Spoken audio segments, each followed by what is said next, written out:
Uy, grabe naman, talagang napakalaki ng asong ito ah.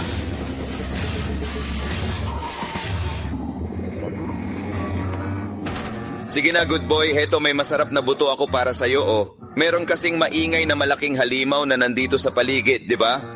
Sige na, dalhin mo ako sa kinaroroonan niya. Tisk-tisk, ang bait mo, good boy.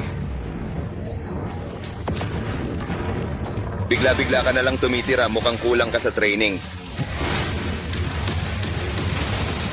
Ikaw rin ba ang dahilan ng ingay? Upo.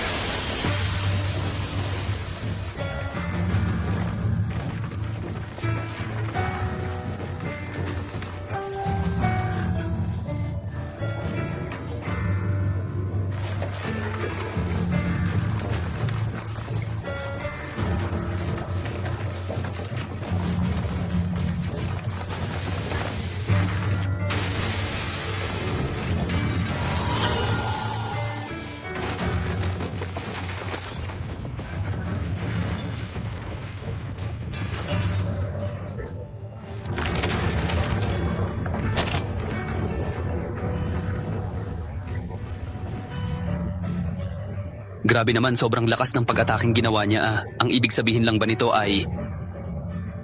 Dahil sa tindi ng dedikasyon ni Saitama Sensei, baka nga papunta na siya ngayon mismo sa loob ng kuta ng mga kalaban. Grabe siya. Napatumba niya si Pochi sa isang tira. Hindi pa niya ako napapansin. Ito na ang tamang pagkakataon ko para bigla ang umatake. Heto na ang matinding parusang pusa. Ha? Tapos sa aso pusa naman. Pusa, Bakit ayaw tumalab ng mga kuko ko sa kanya? Delikado na to. Hinding-hindi ako magpapakamatay at magbubuwis ng buhay para lang sa Monster Association. Takbo niyaw. Ha? Ano ba ang problema nun? Hay, bahala na nga lang siya. Tara na at tumuloy na tayo.